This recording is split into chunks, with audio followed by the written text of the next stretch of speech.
اس لیے اللہ کے محبوب علیہ السلام نے فرمایا اللہ کو وہ عمل زیادہ پسند ہے جو تھوڑا کیا جائے پر روز کیا جائے۔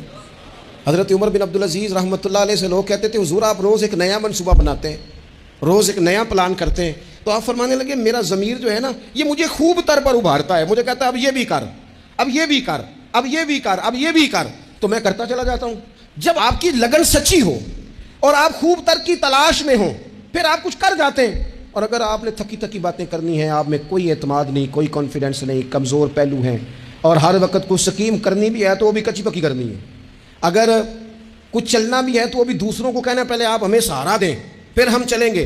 نبی پاک علیہ السلام نے فرمایا تم رب کے بارے میں جس طرح کا گمان کرتے ہو اللہ بھی تمہارے ساتھ اسی طرح کا ہی معاملہ فرماتا ہے۔ تم ذہن بناؤ کہ میرا رب دینے والا ہے، وہ بے حساب ہی عطا فرمائے گا، تو پھر رب بھی بے حساب ہی عطا کرتا ہے۔ تم ذہن بناؤ کہ میں کام شروع کروں گا اللہ مدد کرے گا، تو پھر اللہ مدد فرماتا ہے۔ نبی پاک علیہ السلام نے فرمایا ثابت قدم ہو جاؤ کامیاب ہو جاؤ گے، کہیں کھڑے ہونا سیکھ جاؤ کامیاب ہو جاؤ، استقامت زندگی میں اختیار کرو کامیاب ہو جاؤ گے۔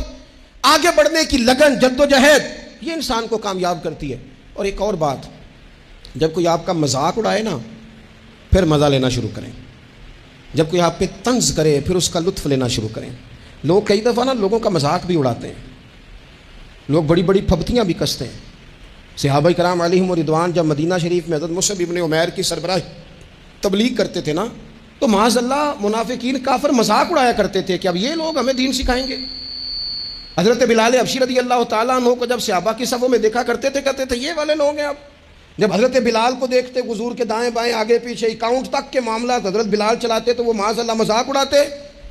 ان کا خیال تو یہ تھا کہ یہ بات کیسے آگے چلے گی، اور جب مولا علی شیر خدا نے اکیلے مکہ مکرمہ میں سارے قبیلے اور برادری کے بیچ کھڑے ہو کے کہا تھا یا رسول اللہ اگر برادری میں سے کوئی بھی آپ کے ساتھ نہیں چلتا تو میں جو ہوں ساتھ چلنے کے لیے۔ ایک چھوٹے سے بچے کو کھجورے کھاتے جب یہ اعلان کرتے انہوں نے دیکھا تو اس وقت بھی وہ ہنسے تھے، انہوں نے معاذ اللہ مذاق اڑایا تھا نقل کفر نہ باشد، لیکن پھر حالات بدلے نا، پھر جس بلال حبشی کو دیکھ کے وہ ہنسا کرتے تھے نا کہ یہ بلال، پھر قدرت کا فیصلہ ہے نا، وہی حضرت بلال تھے جنہوں نے کعبے کی چھت پہ کھڑے ہو کے اذان پڑھنی شروع کر۔ حضرت عمر بن جموح رضی اللہ تعالیٰ عنہ نبی پاک علیہ السلام کے صحابی ہیں، تو ٹانگ تھوڑی سی چھوٹی تھی، طرح لنگڑا کے چلتے تھے۔ اپنے 4 بیٹے لے کے احد کے میدان میں آئے تو چاروں بیٹے پیش کیے تو پھر خود بھی زرہ پہن لی، تو حضور نے فرمایا 4 بیٹے جو آ گئے ہیں تو آپ کدھر جا رہے ہیں؟ پتہ کیا کہنے لگے، عرض کرنے لگے یا رسول اللہ کیا لنگڑے جنت میں نہیں جائیں گے؟ حضور نے فرمایا کیا مطلب کا حضور، میری ٹانگ چھوٹی ہے لیکن میرا جذبہ تو جوان ہے نا، مجھے جانے دینا، میں جاؤں گا، میں لڑوں گا۔ عزیز دوستو، یہ کم ہمتی نہیں، بزدلی نہیں، کمزوری نہیں، سستی نہیں، کیا ہو جائے گا، کس طرح ہو جائے گا، کب ہو جائے گا، کس ماحول میں ہو جائے گا، کچھ بھی نہیں ہوتا۔ کام آپ شروع کرتے ہیں تو آپ کو صرف مسلسل جدوجہد کی اور لگن سچی ہو، تڑپ سچی ہو، کوشش کرتے رہیں ہمیشہ۔ پتھر پہ پانی پڑے متصل تو بے شبہ گھس جائے گی پتھر کی سیل۔ آپ نے اچھی اور مومن یہ الگ الگ چیزیں، ٹینشن اور مومن یہ الگ الگ چیزیں۔ مسلمان کوئی لوارث ہے کہ ٹینشن لے؟ رب رسول کے ماننے والے بھی پریشان ہوا کرتے ہیں، اور ہم اس رب کے ماننے والے ہیں جو کہتا ہے کہ تم حد میں نہ پریشان ہونا کہ سویرے ملے گا تو شام کو نہیں ملے گا معاذ اللہ، اور شام کو تمہیں دیکھا جائے گا تو صبح نہ دیکھا جائے گا۔ تم اس کریم کے ماننے والے ہو جسے نہ اونگ آتی ہے نہ نیند آتی ہے، ہر وقت تمہیں دیکھتا ہے، ہر وقت تم مایوسی نہیں۔ مسلمان تھکی تھکی باتیں، بعض لوگوں کے رونے پر ترس آتا ہے جو رو رہے ہوتے ہیں، بڑی پریشانی ہے، بڑی مجبوری ہے، بڑی آزمائش ہے۔ اور میں آپ کو دل کی بات بتاتا ہوں، مسجد میں بیٹھا ہوں، بعض لوگوں کے رونے پر میرا رب قرآن مجید میں فرماتا ہے وَعَلَى اللَّهِ فَتَوَكَّلُوا، اللہ ہی پر بھروسہ کرنا چاہیے، ان کنتم مومنین، اگر تم مومن ہو تو۔ پھر تمہارا اعتماد رب پر ہونا چاہیے، اگر تمہارے اندر ایمان ہے تو۔ پھر تمہیں کمزور بننا، پتہ نہیں کیا ہوگا، پتہ نہیں کیسے ہوگا۔ 2-3 چیزیں زندگی میں طے کریں۔ ایک تو اپنی زندگی میں ترجیحات طے کریں، پھر لوگ آپ کو اچھا سمجھیں یا برا سمجھیں اس کی پرواہ۔ یجاہدون فی سبیل اللہ ولا یخافون لومۃ لائم ذالک فضل اللہ یؤتیہ من یشاء۔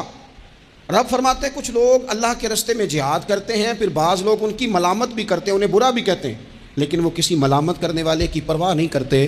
یہ جو وہ پرواہ نہیں نہ کرتے کیونکہ ہیں وہ جو جاہدون فی سبیل اللہ، وہ مخلص ہو کر اللہ کے راستے میں ہیں، پھر وہ پرواہ نہیں کرتے، تو اللہ فرماتے ہیں ذالک فضل اللہ یؤتیہ من یشاء، یہ ان پر اللہ کا فضل ہے، اور یہ فضل اللہ جسے چاہتا ہے اسے عطا فرماتا ہے۔ تو ایک تو اپنی زندگی کے اندر ترجیحات کا تعین کریں کہ ہماری ترجیح کیا ہے، اور پھر آگے بڑھیں۔ پھر بڑھتے چلے جائیں. گھوڑا جب دوڑتا ہے تو اس کے پیروں کو کئی دفعہ کانٹے دار جھاڑیاں لگ جاتی ہیں, لیکن وہ گھوڑا ہوتا ہے نا, وہ رکتا نہیں, وہ پیر سے پیر لگا کے انہیں اتارتا نہیں, وہ دوڑتا جاتا ہے. اسے پتہ ہوتا ہے کہ اگر دوڑتا جاؤں گا تو یہ لگتی بھی جائیں گی, اترتی بھی جائیں گی. جب آپ میدان میں رہتے ہیں تو کئی کمزوریاں ایسی ہوتی ہیں جو دور ہو جاتی ہیں, آپ تجربات سے سیکھتے چلے جاتے ہیں, آپ کو روز ایک نئی امنگ ملتی ہے. ایک بہت بڑے دانشور سے کسی نے کہا کہ آپ نے بڑا کچھ لکھا ہے, بڑا کچھ آپ نے لوگوں کو بتایا ہے, اور پھر اللہ نے توفیق دیا, آپ نے بڑے ملک دیکھیں, تو کبھی روب بھی طاری ہوا آپ پر کسی کا؟ کہنے لگے ہاں, ایک مسواکیں بیچنے والے کا روب طاری ہو گیا. کہتے میں نے اس سے مسواک خریدی تو پوچھا کتنے پیسے, اس نے کہا 3 روپے. میں نے اسے 5 روپے دے کے نا تو گاڑی کا شیشہ چڑھا لیا. تو کہتے ہیں اس نے شیشے کو یوں کر کے نا بجایا, تو میں نے بڑی بددلی سے شیشہ نیچے کیا کہ اب یہ کہے گا جی مہربانی جی روٹی لے کے جانی ہے جی, آپ یہ 2 مسواکیں اور لے لیں. کہتے ہیں شیشہ ذرا نیچے کیا تو مجھ سے کہنے لگا آپ کے 2 روپے باقی ہیں. کہتے ہیں کہ میں نے اسے کہا ٹھیک ہے تو رکھ لے, کیونکہ میری جیب میں, یہ کئی دفعہ بعض لوگ نا اوور کانفیڈنس ہو جاتے ہیں نا جن کی جیب میں پیسے ہوتے ہیں. حالانکہ میں نے دنیا میں بڑے غریب لوگ دیکھے ہیں جن کے پاس صرف پیسہ ہے, باقی ساری غربت ہے, کوئی شے ہی نہیں دنیا کی, کوئی شے نہیں سوائے پیسوں. وہ کہتے ہیں میرے دماغ میں وہی سودا سمایا ہوا تھا, تو میں نے کہا نہیں رکھ لے تو, اور میں نے شیشہ چڑھا لیا. تو اب کہ اس نے غصے سے شیشہ بجایا اور میں نے شیشہ نیچے کر کے غصے سے, کیا مسئلہ ہے؟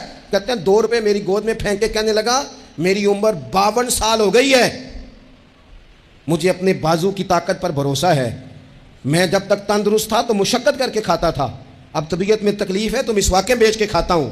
میں دنیا کے 2 روپے لے لوں نا مانگ کے تو مجھے روٹی کھانے کا مزہ نہیں آتا, میں جب بھی مانگتا ہوں رب رسول سے ہی مانگتا ہوں. تو رکھ اپنے پیسے اپنے پاس, مجھے حاجت نہیں ہے. یہ خودداری, یہ عزت نفس, یہ وقار, یہ طاقت. آپ خود اعتماد بنیں, آپ اپنے اچار پر مطمئن رہنا سیکھیں, آپ اپنی طبیعت کے مطابق جو اللہ نے آپ کو نوازا آپ اس پر قائم رہنا سیکھیں.